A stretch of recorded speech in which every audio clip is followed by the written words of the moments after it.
Thank you, everybody, for coming to the Aaron Torres Podcast YouTube page. If you could do me a quick favor, see that little subscribe button at the bottom of your screen? Go ahead, click that subscribe button. Really does help our channel grow, our audience grow, and I really do appreciate it more than you know. So click that subscribe button. Appreciate your support. Now, here's the video that you came here for.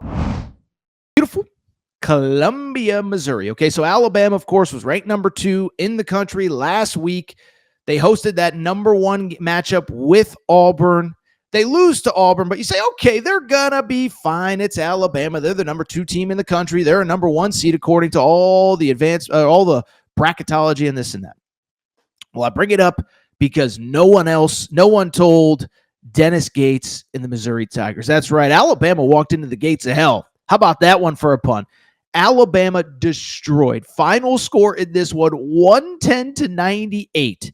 And I'll say this, listen, I get a lot of stuff wrong, but I was on in Tuscaloosa radio on Wednesday afternoon with my buddy Ryan Fowler, and I just said, listen, the thing about Missouri is if you don't show up ready to play against them, they are going to punk you and embarrass you. That is exactly what happened as Missouri went up 12-0 in this game, ended up putting up, how about this, 110 points, as I said. They had 59 at the half. Bad loss for Alabama, and I'm starting to worry a little bit about Alabama. We're going to get to them in a minute. Before we do, though, we got to give credit where it's due. Missouri, to me, listen, because the SEC is so, I think it's 2 reasons. The SEC is insanely good. And also, Dennis Gates doesn't do, outside interviews. You won't hear him on the John Rothstein podcast. I know people that work for him. He doesn't want to do outside interviews. He wants 100% of his focus to be on his team. I've tried to get him on this podcast. It's been politely declined. Listen, everybody has to run their program that I believe is best, but because he does no outside interviews, you just don't really know much about him or this team.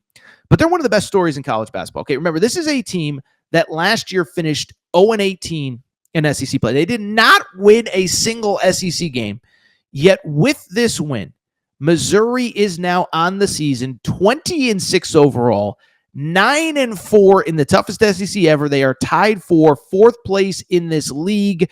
Technically, they would be the 5 seed if the SEC tournament started today. But when you go from 0-18 to 9-4 in this league, it is one of the best stories in college basketball. And by the way, it's worth noting as well, there are 2 losses out of conference at Memphis, and they led at the half. Memphis is really good. And then also to Illinois on a neutral court in a game where they were largely competitive. So to me, one of the best stories in college basketball. I don't think you can probably give Dennis Gates SEC Coach of the Year because of what Bruce Pearl is doing and what Todd Golden is doing, but you never know with the way the schedule ends. But they are just an unbelievable story off of what they did last year.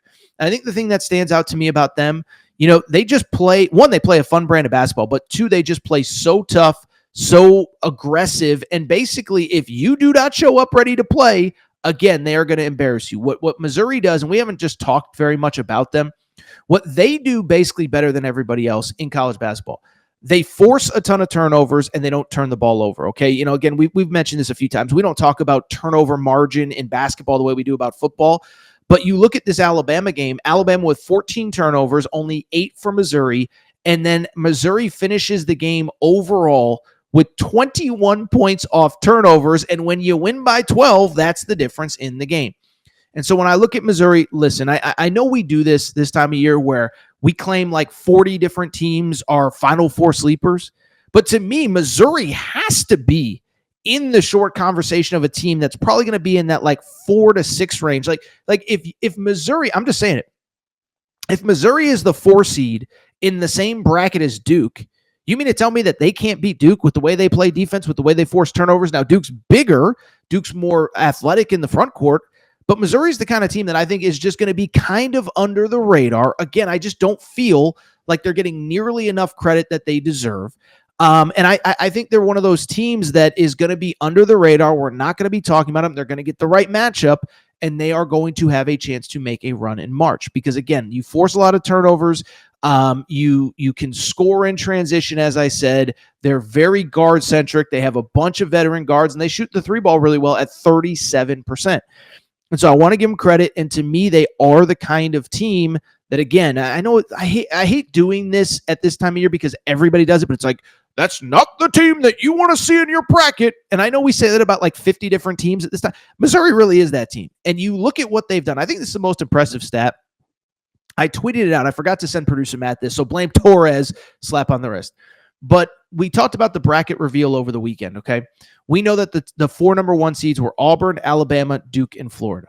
Florida and Alabama right now are a combined 44-8. They have a combined 6 losses in the SEC.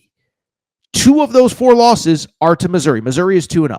So if you could beat Alabama the way you beat them up on Wednesday night, and oh, by the way, they won at Florida. Don't forget that. You can play with just about anybody. So I want to give them credit. Like I said, great guards. Tamar Bates has really developed. He was a transfer from Indiana. But the guards have really developed. They force a lot of turnovers. They shoot threes. Again, I know it's cliche. That's not a team that I would want to see in my bracket. Really quickly, I think it is probably worth at least acknowledging.